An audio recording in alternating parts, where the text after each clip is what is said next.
যারা কেক তৈরি করেন কিংবা বেকিং সেক্টরে আছেন কিংবা নতুন কাজ শিখছেন বেকিংয়ের, তো তাদের বলতে গেলে মোটামুটি কম বেশি সবারই একটা প্রবলেম ফেস করতে হয়। সেটা হচ্ছে স্কোয়ার কেকগুলো প্রপারভাবে ফিনিশিং দেওয়ার ক্ষেত্রে খুব হ্যাসেল পোহাতে হয়।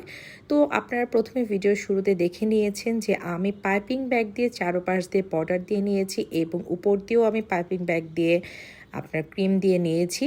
এতে হচ্ছে সহজে ফিনিশিং আনতে সুবিধা হয় এবং সম্পূর্ণ দিকটি খুব প্রপারভাবে ক্রিমগুলো হয়, কোনো দিক দিয়ে কম বেশি বা উঁচু নিচু কোনোটাই হয় না এবং ফিনিশিংটাও আপনার খুব তাড়াতাড়ি চলে আসে।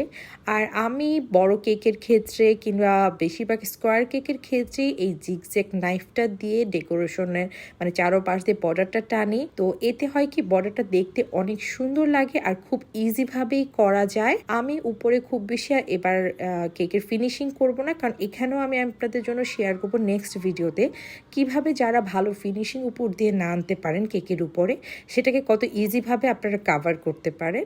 আশা করি আমার এই ছোট্ট টিপসগুলো সবার কাজে লাগবে। সবাইকে ধন্যবাদ।